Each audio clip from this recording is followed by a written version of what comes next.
Frères et sœurs dans le Seigneur, bienvenue sur la chaîne Source de Vie. Je vous exhorte aujourd'hui à suivre un enseignement sur le mariage. Les 7 clés pour avoir un mariage épanoui.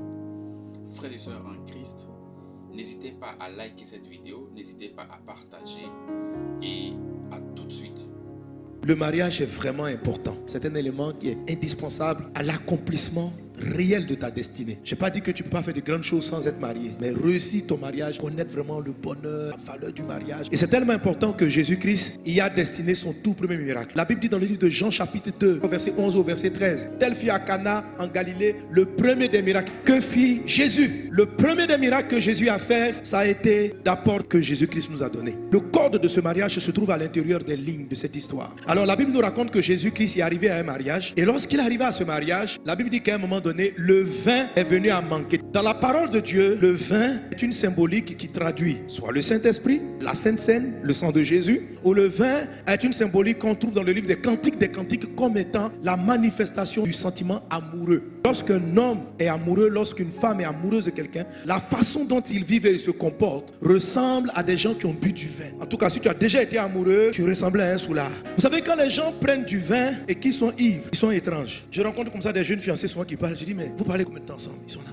On a parlé toute la nuit. Ils s'envoient des SMS. Ils prient ensemble. Chaque 10 minutes, ils s'envoient des mots. Où es-tu? Je suis là. Vous savez que l'amour change. Le vin change la manière d'être d'une personne. Puis vous voyez, quand les gens sont amoureux, c'est qu'ils ne peuvent pas dépenser en temps normal, ils le font. J'ai vu des personnes vider leur compte en banque pour offrir juste un voyage à celle qu'ils aimaient, Le gars qui est si méticuleux, si rangé, si calculateur dans son argent, quand il est fou amoureux, il oublie les règles et ses principes de fonctionnement. Une fille qui était rangée, correcte, quand son amoureux lui donne rendez-vous, elle saute la clôture. Elle fait des plans avec sa petite sœur. Si elle n'a pas pris du vin, est-ce qu'elle peut faire ça? Lorsqu'on a pris du vin, on est insensible aux douleurs. Lorsqu'on est amoureux, on pardonne facilement les erreurs de la personne qu'on aime. Tu ne vois pas son défaut, tu ne vois pas que c'est un menteur, il changera. Vous allez voir pourquoi le vin est si important dans le mariage. Pas le vin en bouteille, pas ça. Ce dont je parle, c'est le vin d'amour. Et pourquoi ce passage est assez étrange? Parce que lorsque le vin est venu à manquer, Marie s'est approchée de Jésus et elle dit, ils n'ont plus de vin. Dans le sens que nous sommes en train de donner, ça veut dire, ils n'ont plus d'amour. Ils ne s'aiment plus trop. La façon dont il aimait sa femme, la façon dont elle aimait son mari a commencé à disparaître. Ils n'ont plus de vin. D'abord, premièrement, cette question même est étrange. Parce que Marie, elle connaît bien Jésus. Elle sait qu'il n'est pas vigneron. Il ne fabrique pas le vin. Donc, venir demander à Jésus, ils n'ont plus de vin, ça n'a pas de sens. Et la réponse de Jésus est tout aussi étrange. Jésus lui répondit, femme, il n'a pas dit maman. Qu'y a-t-il entre moi et toi? Mon heure n'est pas encore venue. Est-ce qu'il y a une affaire d'heure ici? Elle a juste dit, ils n'ont pas de vin. C'est-à-dire que Marie et personne d'autre n'avait un antécédent où Jésus avait fait un miracle. Lorsqu'elle dit ça, Jésus comprend sa mère, Marie, est en train de l'appeler à faire quelque chose. Verset 5, sa mère dit au serviteur, faites ce qu'il vous dit. Est-ce qu'il a dit, va faire quelque chose? Effectivement, quel que soit le type de relation, quand vous êtes profondément amoureux, à un moment donné, le vin finit par manquer. Ce sentiment commence à disparaître avec le temps. Quand il y avait le vin, le monsieur au travail, il s'envoie les textos. Bisous chérie, où es-tu? Lui aussi, je t'aime, mon cœur, je suis au boulot. Elle savait qu'il était au boulot, lui aussi il savait. Mais ils doivent se demander quand même. Là il y a le vin. Après le vin diminue, elle envoie un mot, elle enlève le bisou. Elle dit chérie, où es-tu? Le vin a diminué, il enlève bisou là. Je suis au travail. Le vin descend. Quand le vin est presque fini, chérie, où es-tu? Il y a quoi? Non, je voulais juste savoir. La bouteille d'amour se vide. Chérie, où es-tu? Il y a quoi? Tu sais pas que je suis au travail. Je t'ai pas dit de ne pas m'envoyer des mots que je suis au travail. Faut pas m'énerver. C'est pas pour t'énerver. Tu es parti de la maison, tu n'as pas laissé l'argent pour payer le gaz. Ça te frappe au téléphone. Le vin est fini. Ils prennent les carafes et ils se sont cassés les carafes sur la tête. Parce qu'après Jésus va faire un miracle. Le miracle de Jésus va reproduire du vin. Mais le vin de Jésus est de meilleure qualité que le premier vin. Le vin de Jésus est de meilleure qualité que le vin que vous êtes parti acheter au marché. Qu'est-ce qui provoque l'intervention de Jésus? Considérez dorénavant dans ce mariage Jésus comme le maître et le Seigneur. Il dit tout ce qu'il va vous dire, faites-le. Tout. Ça veut dire il est le boss. Les mariages échouent. Les vins finissent dans les foyers à cause de la position qui est donnée à Jésus. Quel était le problème? Les gens ont invité Jésus à leur mariage. La Bible dit, Jésus fut invité à ce mariage. Jésus n'est pas un invité. Il y a des invitations qui peuvent être perçues comme des injures et comme un manque de respect. Dieu ne s'invite pas à un mariage. Un père est un marieur, c'est-à-dire c'est le père qui marie ses enfants. Il n'est pas un invité. Il n'a pas la place d'un invité. Il n'a pas le rôle d'un invité. Il doit être celui qui te conseille au moment où tu choisis ton conjoint. Il doit être celui qui parle avec toi, qui bâtit avec toi ce foyer. Voici les gens qui invitent Jésus C'est ceux-là qui préparent tout. Ils choisissent leurs copains, leurs copines par eux-mêmes. Ils marchent comme ils veulent. Ils n'écoutent pas la parole de Dieu. Et puis, quelques jours du mariage, une belle carte d'invitation. Nous vous invitons à notre mariage qui aura lieu tel jour, à la mairie du Plateau, suivi de la bénédiction nuptiale à l'église Vase d'Honneur Centre Kodesh. Donc, c'est maintenant qu'ils ont pensé à Jésus. Jésus n'est pas là. Parce qu'on ne l'invite pas au dernier moment. Ce n'est pas le jour de la bénédiction que Dieu arrive dans le foyer. Dieu bénit les foyers parce qu'il était là au début. Les pasteurs ne viennent que concrétiser en vous imposant les mains. Ce n'est pas ici l'onction va venir. Plusieurs marchent avec Jésus comme étant le sauveur. Mais pour que ton couple soit restauré, Jésus ne doit pas être ton sauveur seulement. Il doit être le Seigneur. Ça veut dire celui à qui tu obéis à la lettre. Alors, pour illustrer le mariage, vois le M de mariage comme maturité. Dieu marie. Dieu prend le contrôle réellement des mariages lorsque l'homme et la femme sont mûrs. La Bible dit, l'homme quittera son père et sa mère. Pas des enfants quitteront leur père et leur mère et s'attacher pour devenir une personne. Non, il faut être mature. Le mariage, c'est pour les personnes matures. Beaucoup de couples ne sont pas heureux. Et si tu es immature, tant que tu ne passes pas cette étape d'immaturité, quelle que soit même l'attitude de ton conjoint, il ne pourra pas te satisfaire. Tu seras malheureux, malheureux dans ton foyer. Tu ne vas pas valider l'élément de la réussite qu'on appelle être heureux dans ton foyer à cause de l'immaturité. Parlant de Jésus, avant que Dieu n'utilise Jésus, avant que Dieu accorde la réussite au ministère de Jésus, Dieu a fait une chose. Dieu a voulu que Jésus-Christ croisse et qu'il devienne mature. L'apôtre Paul dit, quand j'étais enfant, je parlais comme un enfant. Quand je suis devenu un homme, j'ai fait disparaître ce qui était de l'enfant. C'est-à-dire que tu peux devenir un homme et puis ne pas faire disparaître certaines choses qui sont enfantines en toi. Il y a une croissance qui est naturelle avec le temps, mais il y a d'autres éléments pour lesquels il faut prendre une décision de changer de classe, de changer de niveau. C'est-à-dire que pour entrer dans le mariage, il faut atteindre une certaine maturité de sagesse. Et si tu es dans ton mariage, que tu n'as pas atteint cette limite de sagesse, il faut travailler à l'y atteindre au nom de Jésus. Donc Jésus croissait en sagesse, en stature et puis en grâce. C'est pas seulement la grâce que Dieu accorde. Jésus croissait en grâce, la grâce qu'il faisait aux gens. La grâce c'est quoi? La grâce c'est la capacité à faire grâce aux gens. La grâce c'est quoi? C'est pardonner aux gens comme Dieu nous pardonne. Dieu nous fait grâce. Vous savez, un foyer sera un problème si une femme ou un homme ne sait pas faire grâce à son conjoint. Pose un exercice. Pour ceux qui sont mariés, quelle est ta capacité à pardonner lorsque ton conjoint t'a fait mal? Tu prends combien de temps? Si tu dors 3 jours avec la douleur, c'est que tu n'es pas mûr, tu n'as pas grandi en faisant grâce, miséricorde. Et Dieu aussi, pour ceux qui ne sont pas encore mariés, il faut savoir que j'aime ce passage-là où Dieu dit, alléluia, il dit si un père décide de marier sa fille, il fait bien. S'il décide de ne pas la marier, il fait mieux. Mais ce passage-là, je veux plus enseigner là-dessus. Il nous révèle un grand mystère, c'est que le mariage est décidé par le père. Beaucoup de sœurs n'entrent pas dans le mariage parce que papa ne t'a pas encore marié. Tu sais ça? Parce qu'il trouve qu'il est bon que tu sois seul. Il y a la croissance dans la sagesse. La sagesse, c'est la capacité à savoir résoudre des problèmes. Mais la première des choses, c'est qu'il faut que ton père qui est dans le ciel, qu'il agrée ton mariage. Tu comprends? Il faut que Dieu ait envie que tu te maries. Dieu même souhaite ton mariage. Ce n'est pas Adam qui s'est levé pour dire, Dieu, tu as dit, il n'est pas bon que je sois seul. Adam était tranquille. Dieu même s'est levé. Il dit, Adam, il n'est plus bon que tu sois seul. Le mariage, c'est pour les gens mûrs. C'est-à-dire des personnes qui ont suffisamment de sagesse, c'est-à-dire capables de regarder des problèmes en face et dire, il faut qu'on les relève. La Bible dit que si deux valent mieux qu'un, si un tombe, l'autre le relève. Ça veut dire que les deux conjoints doivent être capables de savoir comment relever le conjoint lorsqu'il faiblit. C'est-à-dire que la femme ou l'homme rentrant dans le mariage doit s'apprêter à résoudre des problèmes. La Bible dit que celui qui réfléchit sur les choses trouve le bonheur. Le bonheur conjugal se trouve dans l'art de la réflexion. Dieu a donné le cerveau pour qu'on réfléchisse. Il y a des gens qui ne veulent pas réfléchir. La sagesse se pose des questions. C'est que si mon conjoint réagit d'une telle ou telle façon, je ne veux pas simplement mettre en colère sur l'attitude.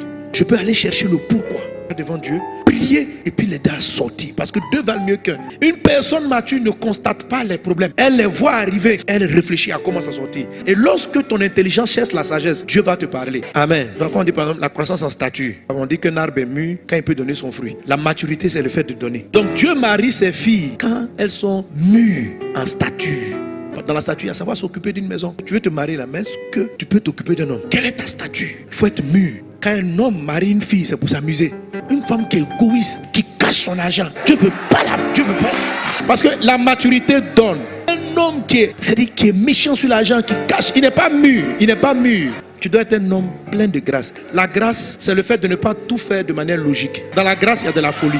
Il faut grandir en grâce. Pas la grâce seulement que tu reçois de Dieu, mais la grâce que tu accordes aux gens. Parce que Dieu lui-même, Dieu est plein de grâce. A comme amour. Quand on parle d'amour, on revient à ce que Jésus a fait pour créer le vin nouveau. Je vous expliquais donc que Il y a à peu près 3 degrés d'amour. Il y a l'amour qui n'a aucun goût, qui n'a aucun sentiment, qui ne ressent rien. C'est celui-là qu'on appelle l'amour agapé. C'est un amour de décision avant d'être un amour sentimental. Le jour où tu as choisi la femme que tu dois marier, tu ne dois plus te fier à tes sens. Ce n'est pas parce que tu ressens que tu vas dire je te serai fidèle jusqu'à la fin de nos jours. Il ne faut pas prendre une décision sur tes émotions. Ça ne tiendra pas. La fin de tes jours ne va même pas arriver que tu seras prêt à l'abandonner. Pourquoi? Parce que tes sentiments sont partis chez Gasparette. Quand on dit je te serai fidèle, je t'aimerai, ça n'a rien à voir avec le sentiment. C'est une décision qu'on prend. C'est comme de l'eau. Tu n'as pas besoin de sentir quelque chose. L'eau est indispensable. On ne boit pas l'eau parce qu'il a un goût. On boit l'eau parce que c'est nécessaire à la vie. Jésus a pris de l'eau pour recréer le vrai amour. La décision est ce qui précède la vie. Mais frère, c'est pas une affaire de ce que tu ressens, c'est une affaire des règles. Il n'y a rien à ressentir. Le mariage est basé sur aucun ressenti. Le mariage qui va devenir joyeux, on ne ressent rien, on décide. Tu regardes la personne, tu décides de l'aimer. Qu'il soit beau, qu'elle perde sa beauté, qu'elle garde sa beauté, tu l'aimes. Parce que ton amour n'est pas basé sur l'apparence, sur le physique. Rien du tout. Il est basé sur un choix de vie. C'est le rêve. Tu ne peux pas atteindre une destination si tu n'as pas pris le temps de l'anticiper dans ton cœur. Tu vois un mariage de rêve ou bien tu vois un mariage réussi, il faut que tu donnes un sens à la réussite du mariage dans ton cœur. Si tu ne sais pas où tu t'en vas, tu vas aller nulle part. Tu dois visualiser, tu dois rêver, tu dois rêver un couple réussi, tu dois rêver. Avant même ton mariage, tu dois rêver. Le rêve va te donner la capacité de pardonner. Mais quand il n'y a pas d'objectif à atteindre, c'est très compliqué. Quand tu tombes, tu ne sais même pas pourquoi tu vas te relever. Quand le couple va mal, tu ne sais pas pourquoi tu vas payer le prix de rebâtir ce foyer. Parce qu'il n'y a aucune ambition. Il n'y a pas de rêve. Le deuxième R, c'était la restauration lorsqu'on parle de marriage. Ok. I, intimité. Le mariage va réussir parce que vous êtes intime à Dieu. Il faut de l'intimité avec le Seigneur. Dieu est le créateur. Il faut de l'intimité avec Dieu. Deuxième chose, il faut de l'intimité avec vous-même. L'intimité est manifestée par la vie de prière, par le fait que tu t'approches de lui. L'intimité est manifestée par le fait que tu dévoiles à Dieu ton secret. Quelqu'un qui prie, qui n'est pas profond de son cœur, qui n'est pas honnête, n'est pas intime de Dieu. Il prie de manière superficielle. Quand tu viens, tu es honnête, tu expliques à Dieu tes luttes, tes doutes, tes peurs. Ça développe ce qu'on appelle l'intimité. L'intimité, c'est relatif au secret. Il y a trop de gens qui prient Dieu de manière bleuve. André, il veut voir Dieu et puis il frie. Ton couple a des problèmes. Dis à Dieu, Seigneur, je ne sais pas pourquoi ça ne marche pas. Tu pries en frimeur. Oh Dieu, tu sais, le mariage. Dieu te regarde, tu plaisantes ou quoi? Attends, tu n'as pas bien souffert, c'est pourquoi tu t'amuses. Il faut parler. Avec Dieu, il faut être intime. Avec Dieu, il faut être profond. Avec Dieu, il faut être vrai. Et quand tu es vrai avec Dieu, Dieu te délivre. Celui qui voit Dieu intimement est changé. La réalité, c'est que le mariage n'est pas deux gens parfaits qui se combinent. Non, le mariage est une alliance spirituelle étrange. Et le modèle du mariage, c'est celui de Jésus. Jésus est parfait.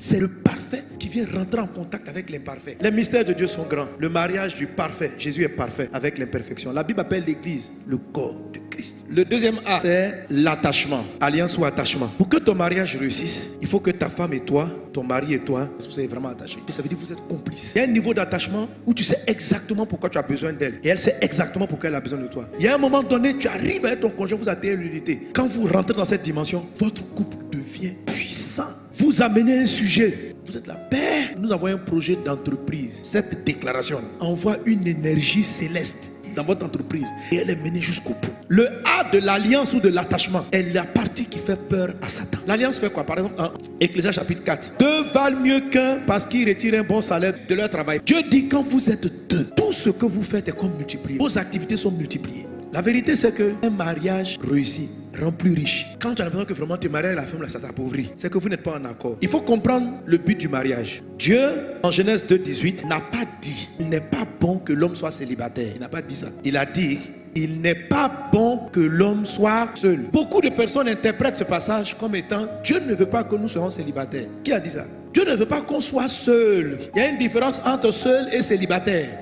Un célibataire, c'est un statut. C'est quelqu'un qui n'est pas encore allé devant le maire et qui n'a pas la bague au doigt. Mais ce que Dieu dit, ce que Dieu veut bannir, c'est la solitude. On peut avoir la bague au doigt et être seul dans son foyer. Un mari qui décide seul, qui pense seul, qui réfléchit seul, et sa femme, elle critique tout ce qu'il est en train de faire. Il est seul, elle est seule. Ils n'ont pas résolu le problème que Dieu a posé. Dieu dit, il n'est pas bon d'être seul. Il n'a pas dit, il n'est pas bon de ne pas être marié. Le mariage est une bonne chose s'il règle la solitude. Mais si le mariage ne peut pas régler la solitude, il est préférable d'être seul. Les gens ont des problèmes avec le mariage parce qu'il y a certains gens qui se marient, mais ils aiment être seuls même. Frère, c'est-à-dire il a marié la fille pour la voir dans sa chambre. Mais sinon lui-même il aime seul. Il est casanier. La dame dit on a quelque part, il ne veut pas aller. La dame dit on a qu'à causer ensemble. Il ne cause pas. Lui il est seul. La réussite, ce n'est pas un seul qui est fort. C'est la combinaison. Alors, je tiens des boulons. Donc, il va avoir attachement. Ok. qu'il y ait attachement, il faut que vous soyez différents. Quand ces deux éléments-là sont ensemble, ils vont coincer tout ce qui est au milieu. Ils vont tenir, si c'est le mariage, si c'est l'entreprise. L'attachement fait que votre mariage, votre entreprise, votre activité, votre destinée est sécurisée. Or, l'attachement doit se faire en deux objets qui ont des formes différentes. Je vais t'expliquer qu'il est important que ta femme et toi, vous soyez divergents sur beaucoup de points, que l'attachement ait lieu. Quand tu dis, ma femme et moi, on est trop différents, Dieu sourit, c'est ça. C'est la partie où vous êtes différents. C'est là-bas que vous allez vous attacher. Les autres parties où vous êtes identiques, vous pouvez être que des amis, pas des attachés. Je vais illustrer maintenant avec les aimants. Si vous connaissez le principe des aimants, c'est que les aimants ont deux pôles. Il y a une partie qu'on appelle la partie négative moins, il y a une partie qu'on appelle la partie positive plus. Ils sont censés s'attacher. Mais les aimants ne s'attachent qu'aux parties inverses. Par contre, les parties identiques se rejettent et se repoussent. Donc là, c'est le frère Gasparien qui veut marier Gasparette. Gasparette est chez ses parents. L'homme quittera son père et sa mère. Gasparien quitte son père et sa mère. Et il vient vers Gasparette. Oh Gasparette, veux-tu de moi? Gasparette dit non. Oh Gasparette, oh. Donc Gasparette dit, je ne veux pas. En fait, quand plus rencontre plus, même s'ils sont faits pour se marier, vous allez sentir le rejet. Maintenant, si Gasparien vient vers le côté opposé, Gasparette, oh, il y a une attraction, ils veulent se marier, ils veulent, et ils sont collés. C'est collé, hein? Le diable vient les séparer. Ils sont attachés. Pour qu'il y ait attachement, il faut qu'il y ait partie inverse, pas partie identique. Car s'ils tombent, l'un relève son compagnon. Quand c'est les deux de Dieu là, il peut arriver qu'un soit en difficulté. Mais quand vous êtes en équipe, selon Dieu, mais malheur à celui qui est seul et qui tombe sans avoir un second pour le relever. De même si deux couchent ensemble, ils auront chaud. Mais celui qui est seul, comment aura-t-il chaud? Ça veut dire quand vous êtes dans un couple, vous créez une atmosphère favorable. Deux valent mieux qu'un. Quand un est triste, l'autre amène la joie. Mais pour ça là, il faut que tu acceptes que ta femme soit ton complément, que tu valorises sa différence. C'est important. Pour qu'il y ait de la vie, il faut qu'il y ait deux formes différentes qui s'embrassent. C'est ce qu'on appelle l'attachement. Et quand tu grandis seul, il faut que tu fasses de la place. Tu n'es pas encore marié, mais tu commences à créer des zones où ta femme ou ton mari pourra prendre place. Tu commences à ouvrir ton esprit, à peut-être discuter sur des sujets où tu te sentais trop brillant. Ça ressemble à de la perte, mais en fait, ça sera un gain. Et si quelqu'un est plus fort qu'un seul, les deux peuvent lui résister. Et la corde à 3 fils ne se rompt pas facilement. On aurait dit qu'il allait dire la corde à 2 fils. Non, pas 2 fils, 3. Mais c'est un principe général. Pour qu'il y ait la notion d'accord, pour qu'on dise que toi et ta femme, vous êtes d'accord, il faut 3 cordes. Jésus est la 3e corde. En fait, toi et ton conjoint, vous devez avoir 3 éléments d'alliance au moins pour que rien, aucun diable, aucun démon, aucun sorcier ne puisse venir contrecarrer votre foyer. Et les 3 cordes, c'est quitter son père et sa mère. L'homme qui va quitter, il va s'attacher et ils vont devenir une seule chair. Un couple aura des problèmes si on ne quitte pas. Il y a des gens qui sont mariés mais n'ont jamais quitté leurs parents. Quand on dit ton père et ta mère, ça veut dire ton père et ta mère biologique, mais ça veut dire aussi ton histoire, ça veut dire ton passé. C'est là j'explique aussi qu'il ne faut pas fuir son passé.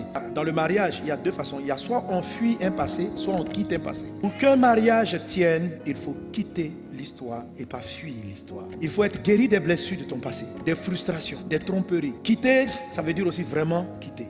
Il faut quitter. Quitter ton père et ta mère, c'est de savoir qu'avec toi, Dieu commence quelque chose de nouveau. Quand tu vas te marier, n'amène pas ta femme dans la maison familiale. La Bible dit, la femme sage bâtit sa maison. Une femme bâtit sa maison. Elle ne bâtit pas la maison de ses beaux-parents. Pour qu'il y ait accord, il faut qu'il y ait quitté. Il y a des gens qui veulent qu'il y ait l'accord, mais qui n'ont pas quitté, seulement ils se sont attachés et ils sont devenus une seule chair. C'est un mariage à 2 fils. S'il n'y a pas le quitter, il y aura un problème. Satan peut vous briser. Alléluia. Et maintenant le G comme guerre, c'est la guerre contre ceux qui attaquent le quitter. Donc vous allez voir que Satan va vous empêcher de vous attacher. Et l'attachement est rendu difficile par le manque d'humilité et le fait qu'on n'ait pas laissé de place à quelqu'un.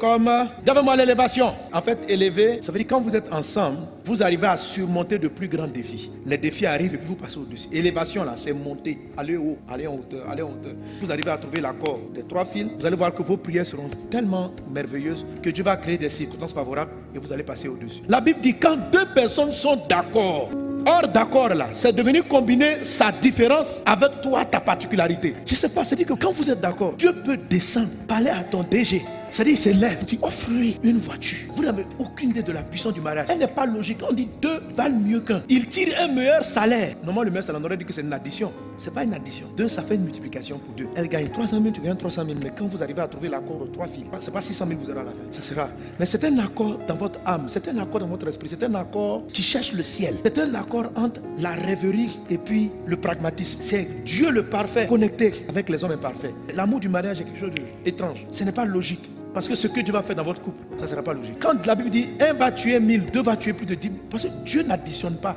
la fusion, Dieu multiplie. Ce qui va se produire, c'est que vous allez être élevé. L'élévation, ça vous règle à régler tous les problèmes élevés. Le besoin de la maison était au-dessus de nos forces. Mais combiné, on a connu l'élévation. L'élévation vient de votre accord. Vous allez monter parce que vous êtes ensemble. On dit que Jésus-Christ, qui est l'époux de l'église, est monté au ciel. Mais la Bible dit qu'il est monté. Il nous a fait monter d'abord en esprit avec lui. Et il va venir nous chercher, que nous soyons toujours ensemble. Moi, de façon, je mets, monte avec ton conjoint, montez ensemble. Monsieur, tu es nommé, tu commences à avoir de l'argent. S'il te plaît, fais monter ta femme. Il y a des gens, quand ils montent, la femme n'a pas assez la classe de la nouvelle catégorie sociale dans laquelle il se trouve. Il va chercher une femme du même gabarit. C'est une grave erreur. Jésus, dans sa élévation, il est descendu pour nous prendre. La Bible dit dans 1 Thessaloniciens chapitre 4, pour être ensemble avec lui, dans les lieux élevés. Quel que soit ce que est ta femme, le jour où on t'invite à un gala très élevé avec elle. Madame, si tu as connu l'élévation, on t'a nommé DG de la boîte. Le jour où tu vas, monte avec ton mari. Il ne faut pas aller seul. Montez ensemble. Ne commence pas à toucher trop d'argent. Frères et sœurs dans le Seigneur, le mariage est un élément très important pour l'accomplissement de notre destinée. Alors, il est important de ne pas oublier ces 7 clés si vous voulez avoir un mariage réussi. N'oubliez pas la maturité, il vous faut l'amour, il vous faut avoir un rêve, il vous faut avoir de l'intimité, il vous faut avoir de l'attachement, il faut être préparé à surmonter toutes les guerres et être disposé à ce que le Seigneur vous élève. Que le Seigneur vous bénisse pour votre écoute. N'hésitez pas à partager cette vidéo, n'hésitez pas à liker et à très bientôt. Shalom.